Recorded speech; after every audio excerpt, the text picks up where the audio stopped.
Yeah, hi, this is Harold wearing my goofy reading glasses.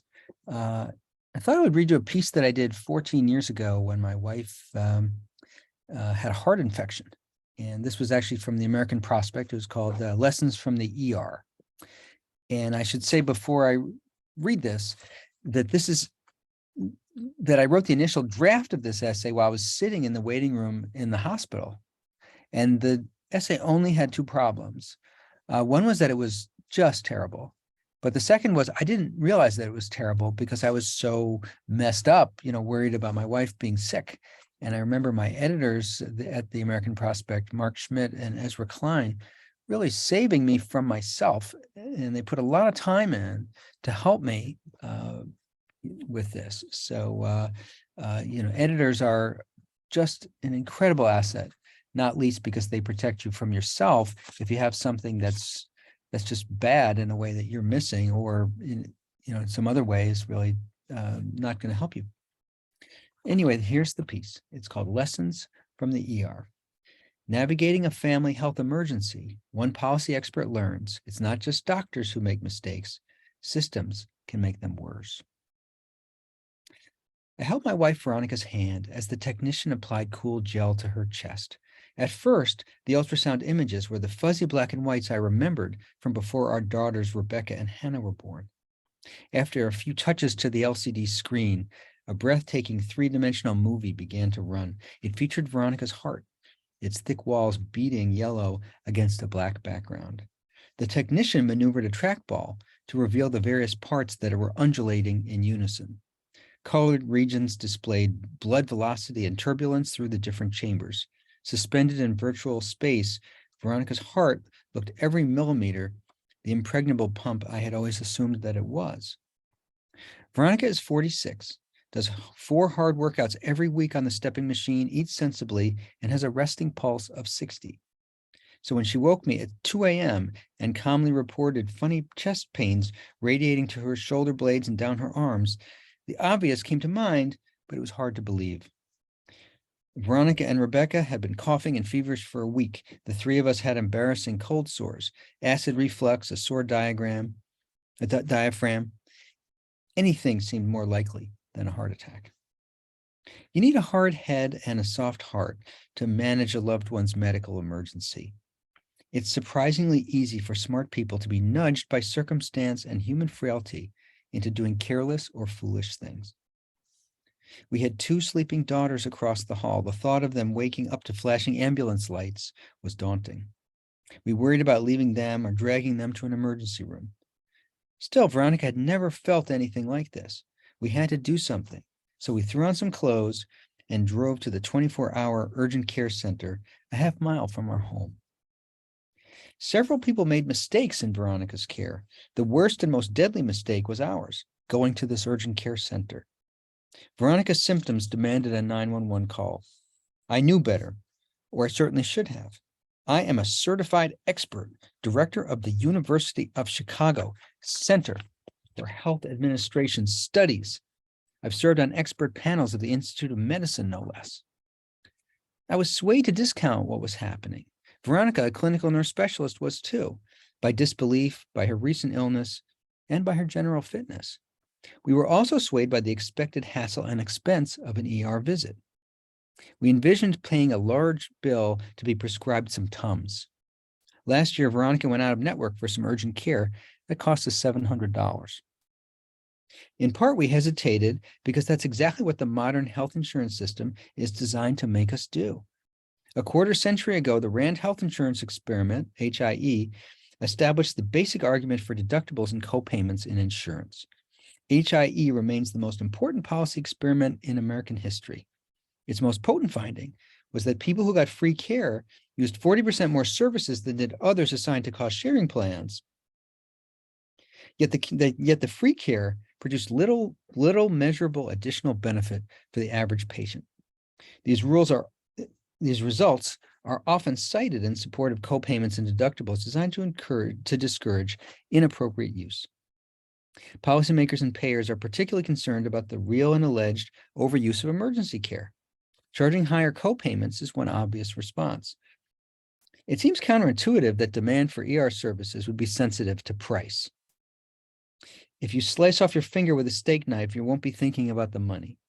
Yet it turns out that many ailments, Veronica included, are ambiguous, and so price matters. RAND investigators found that individuals in cost-sharing plans reduced ER use by 1/3 when compared to the free care group. Copayments did discourage wasteful use among HIE participants. ER visits in relatively non-urgent categories such as sprains and back pain were 47% less frequent in cost-sharing plans.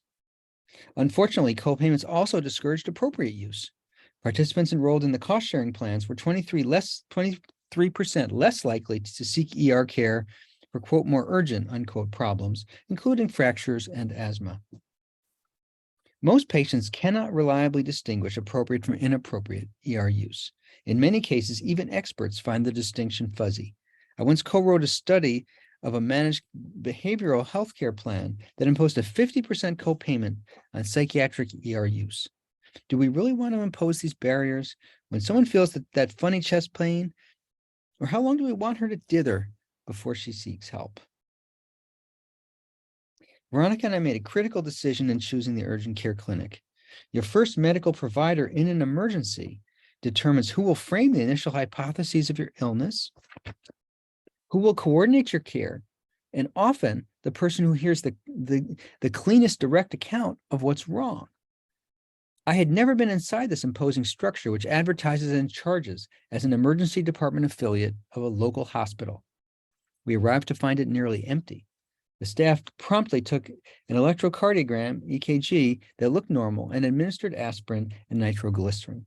Veronica took a gastrointestinal cocktail of antacid and lidocaine in case this was the acid reflux. It seemed to help, which I found reassuring. They administered a chest x-ray. After bumpy preliminaries, they administered the standard cardiac enzyme tests. Key enzyme levels were very high, indicating that heart cells had died and had released their hidden proteins. Yet the staff remained unsure that the test equipment was working. As the tests were rerun, the staff tried to administer a CT scan, but the intravenous dye infiltrated into Veronica's forearm, causing excruciating pain. I remained convinced that this was all an annoying set of benign, if painful, screw-ups. I can't say why I was not more forceful in getting Veronica out of there. Throughout, she seemed fine, talking normally, except that her chest and then her arm really hurt. My alarm steadily increased as the realization sank in that something could be genuinely amiss. An amazing 4 hours after arriving, we received the repeated enzyme tests. That's when the ambulance was called to transport Veronica to a real hospital. I gingerly asked the doctor about taking her to the big university hospital 1 hour away. He replied quite reasonably that there was no time. I raced home and drove the kids to a friend's house. At the hospital, an emergency room doctor stated without preliminaries, "Bottom line, you've had a heart attack." The enzyme tests were definitive. Fortunately, there was no other detectable damage. He explained that this was the kind of heart attack more common than one would suppose that can leave no obvious damage. A tiny piece of plaque becomes dislodged, initiating clotting. Such an attack can be essentially self-healing once it runs its course. I gave the gruff but comfortably authoritative cardiologist the business card of Veronica's internist and asked him to call. Veronica needed cardiac catheterization. That's a delicate procedure. Cardiologists and their surgical teams differ substantially in skill and in postoperative mortality. For 25 years, health services researchers have documented that it's good to have an operation in the right hospital by the right people. Many jurisdictions have begun to publish hospital-specific and surgeon-specific rankings of observed and expected mortality rates for these procedures. As you might imagine, ranking is a complicated subject. Hospitals complain that they're penalized because they serve high-risk, complex patients. Hospitals may also game things. There's suggestive evidence that cardiac report cards encourage physicians to provide less aggressive treatment to minority patients and others who might have worse outcomes. Risk adjustment methods developed to address these concerns have spurred needed changes. A striking number of surgeons in the highest mortality categories retired or moved away when New York implemented report card systems. A 2006 Health Affairs paper by Ashish Jha, now, of course, working in the Biden administration, and Arnold Epstein reports. With the release of each report card, approximately 1 in 5 bottom quartile surgeons relocated or ceased practicing within 2 years. New York's postoperative mortality rate sharply declined after ratings were published. Ratings were not the only reasons for improvement, but they helped. Not surprisingly, high-volume facilities perform better. Surgeons get better with practice. Care teams get better at minimizing postoperative infection. Some hospitals become popular because they're good.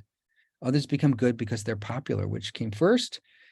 If you're the patient, you don't care.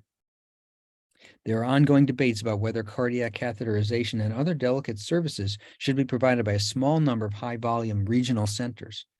Probably they should, though this is hard to pull off in our decentralized and competitive system. The data also reveal surprising disparities, sometimes between adjoining hospitals or those we might otherwise consider peers. New York State publishes risk-adjusted 30-day mortality rankings. Based on 2003 to 2005 data released last February, where would you want your ambulance to go in the New York area? You might not guess that Bellevue Hospital and the Long Island Jewish Hospital performed markedly better than many more famous hospitals. You might not suspect that Montefiore Einstein Heart Center ranked poorly in both mortality and postoperative complication. I presented information like this to hundreds of students at Yale, the University of Michigan, and the University of Chicago. I could cite a wealth of data on many topics. Yet, when Veronica got sick, my personal data bank included nothing about the hospitals near my own home. And you just can't comparison shop alongside your loved one's hospital gurney. As the bedside conversation proceeded, I wondered whether to sell our house. I wasn't thinking about the subprime mess. Remember, this article came out in 2008. I just wanted to live near a great cardiac facility. A classic analysis by Mark McClellan, Barbara McNeil, and Joe Newhouse showed that people who happened to live near these hospitals were more likely to survive cardiac emergencies. I wish I had taken that paper to heart. The community hospital that treated Veronica is, by reputation, probably the best within 10 miles of us. The attending cardiologist is well respected and projected an infectious certainty about what was wrong, how to fix it, and who was in charge. I found his decisiveness reassuring. Still, I would rather have had this performed at a major academic medical center, or at least done by someone I had vetted. I again rather awkwardly asked the emergency room docs whether Veronica should be moved. I called a friend who's a good internist, who said they seemed to be doing sensible things, and there was no time to screw around moving her. Given the situation, there was nothing else to do. The team whisked Veronica upstairs for the angiogram. They threaded a catheter into her groin and ran it up near the heart to examine arteries that might have been blocked. I sat pensively in the waiting area. The cardiologist shortly emerged to report that the angiogram had gone well. There was no observable tissue damage. There were no blockages. Her arteries were squeaky clean. Days later, I looked up the local rankings. Our hospital wasn't ranked badly. Its cardiac catheterization is 40% cheaper than the fancy university hospital I preferred. But the bad news, its postoperative mortality rate was 40% higher than that of another community hospital I had never held in much regard that was 3 miles from our home. The various waiting rooms were also sobering. Dozens of tight-lipped people filled them worried first and foremost about their loved ones. The hospital is located in a gritty South Chicago suburb. Many of the people sitting with me were surely wondered, how will I pay for this? I wasn't worried about money. I remember thinking, thank God we have good insurance. At least I think we do. 6 months later, I still don't know how much this episode will ultimately cost. I am confident that we will not go medically bankrupt, as many patients do with limited or no insurance. Jonathan Cohn's book, Sick, describes Chicago and struggle with medical debt, including a poor semi-retired nun sued by a Catholic health system that had once employed her. Sitting in that waiting room, I was also struck by the responsibility that each of us has to care for our minds and bodies. We are vulnerable to genetics and bad luck. Still, the intensive care unit brutally displays the consequences of poor health behaviors.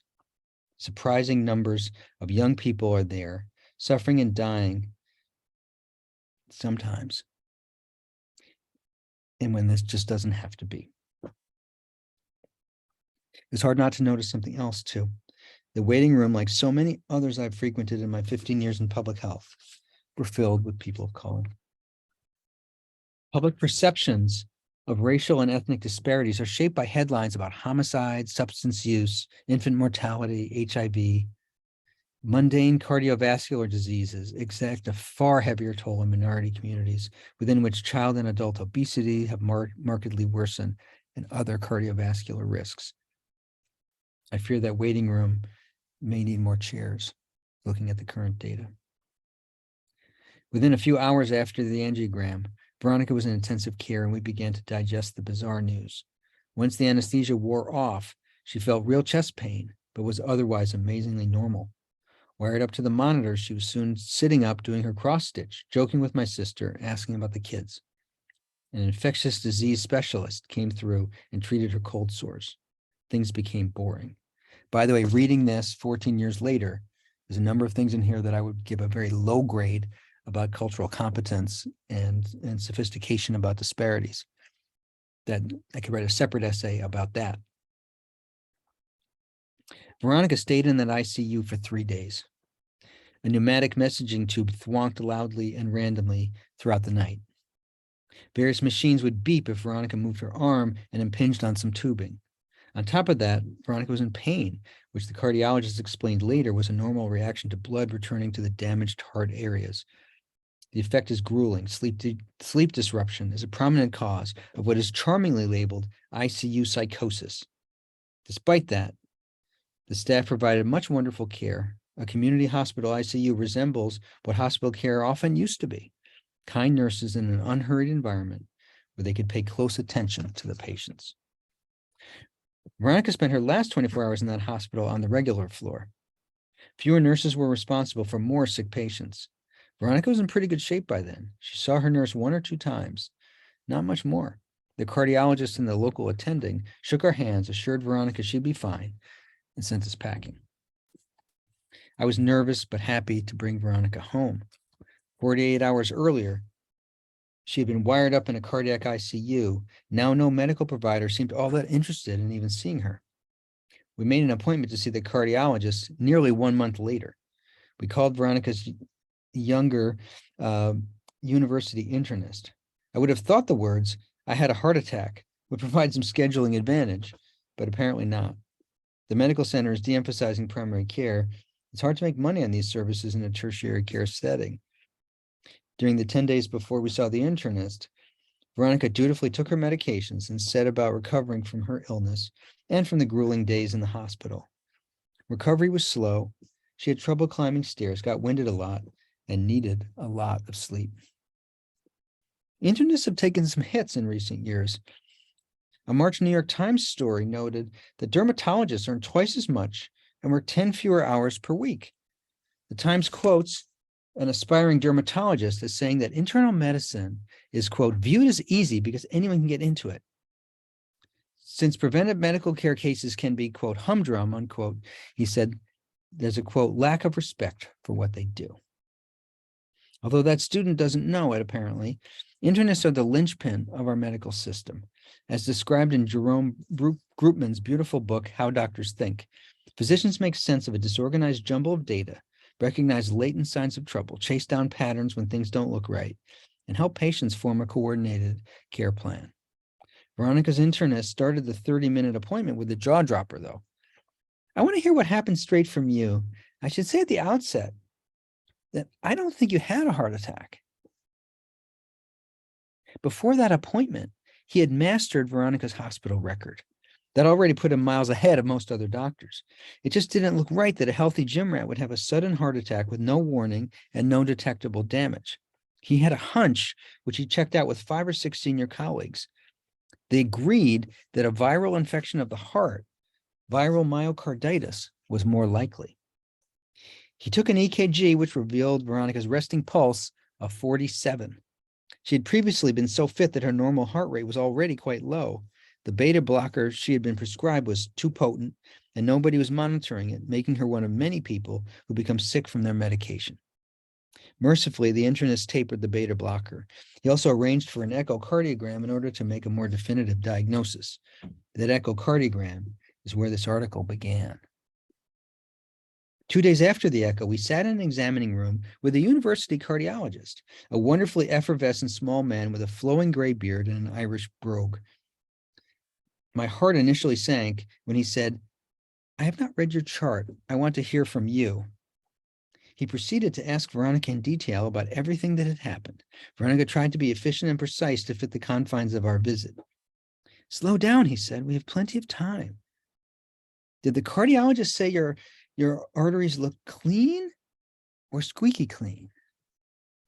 After 15 or 30 minutes of questions, he said, "Okay, I'm going to stop the conversation now, and I'm going to read your records." He methodically reviewed what had been written. "Your internist has written a Bible about you," he happily noted. He went through all the lab values and commented almost flirtatiously, "You have the kidneys of a little girl." After more back and forth, he noted the competing hypotheses. He then looked over the echocardiogram results and said, "This is a classic presentation of viral myocarditis." He noted that a damaging heart attack would have shown a dead or damaged region too weakened to support the heart's syncopated beat. I cannot imagine what cardiac patients experience when they watch live movies of their own hearts in visibly damaged condition. My own heart skipped when he said to Veronica, "Your echo clearly shows a heart pumping poorly from the myocarditis." It wasn't just the beta blockers that were making her winded. Her right atrium was enlarged. As this article goes to print, Veronica's doing well, but is facing a 9-month recovery.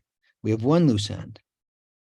Veronica's university hospital record says that she's on aspirin and a blood thinner, and that she's recovering from viral myocarditis. Yet if she falls ill tonight, an ambulance will deliver her to that community hospital, whose records indicate that she is a recovering heart attack patient taking a potent dose of beta blockers. Nothing in our healthcare system reliably reconciles those different versions of reality. Everyone involved seems skittish to close this loop. What will we tell the original cardiologist? Will he worry that we will sue? Will he argue with us or with the other guy?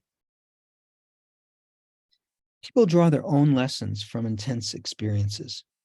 Perhaps most frightening is the ease with which smart people make bad mistakes and never look back.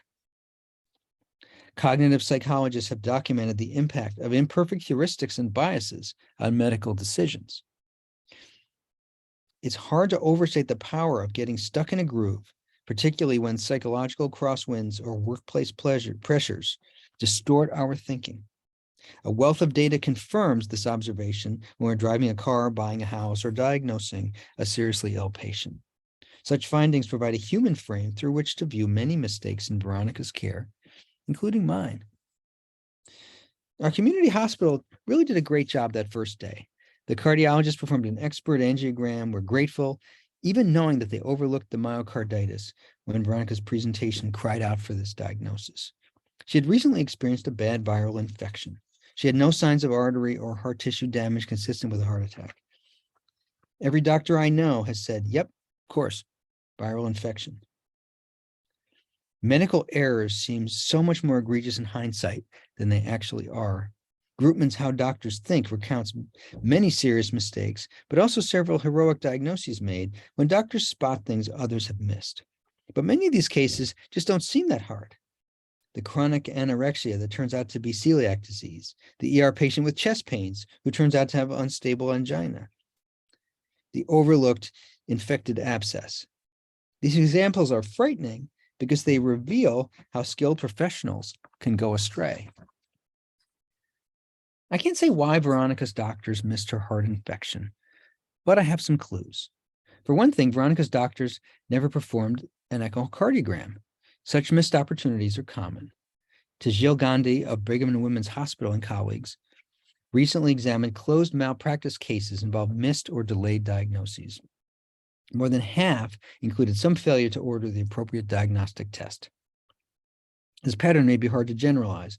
Only a tiny fractions of medical mistakes and injuries result in malpractice claims. Moreover, a missed diagnostic test is an especially provable form of malpractice. Emergency physicians face disconcerting challenges that make them especially vulnerable to cognitive error. They must act decisively based on what's currently suspected or known. Doctors and patients both want certainty in an anxious situation. No one is reassured when the doctor says, "I'm not sure what's wrong." Yet these same doctors must remember that their provisional hypotheses might be wrong. That openness is hard to sustain over the hours and days in which everyone's thinking becomes anchored in a specific diagnosis. The possibility of a heart attack was on everyone's mind based on Veronica's dramatic cardiac enzyme numbers. Had we gone to the hospital first rather than to the urgent care center, the staff might have conducted a more reflective conversation with Veronica about her specific history of illness. Given her urgent care admission, Veronica needed an immediate angiogram before that conversation could really be had. In those first few hours, heart attack was the most reasonable working hypothesis. This deadly possibility needed immediate attention. Yet, as economists and psychologists could readily predict, confirmation bias distorted subsequent judgment. Later, things become murkier. Veronica's arteries and heart tissue looked fine. Her only symptoms were the bad enzyme results and continued chest and arm pain. These were consistent with a heart attack, but also with other things. Healthy 46-year-old women rarely have heart attacks that refuse to leave a trace. That pattern would later pique the curiosity of Veronica's internist. In the moment, hospital staff seemed stuck in a groove created by their initial treatment plan. Their real mistake was to be incurious once the immediate crisis had passed. That's that anchoring heuristic. Here's where the need for systemic thinking becomes apparent. When a tired doctor writes an extra zero on his prescription pad or makes a bad initial call, the result can be catastrophic, but it doesn't have to be. Hospitals can be organized to acknowledge the reality that doctors make mistakes, have messy handwriting, and that busy nurses make mistakes too. As Jerome Groopman knows as a doctor, these mistakes are part of the landscape of medical care. But Groopman's perspective shows its limitations. He focuses on how clinicians can avoid predictable errors and cognitive distortions. Yet as pediatric cardiologist, Darshak Sangabi notes, diagnostic errors reflect faulty systems as much as they reflect faulty thinking by one specific person. When we consider how a decent community hospital can improve care, it may be most useful to ask not how doctors think, but how systems think. Writing in the New Yorker, another physician journalist, Atul Gawande, has noted the value of simple checklists in matters such as controlling hospital infection. Standardization helps individual clinicians to avoid errors. It also forces hospitals and healthcare systems to scrutinize their procedures and habits when elements of that checklist are frequently left undone. It's not glamorous, but this is how large organizations improve their performance. One can also create practices and protocols that reduce the likelihood and the probable consequences of common diagnostic errors. Suppose a hospital establishes a simple rule. Every cardiac patient who reports a recent infection shall receive an echocardiogram.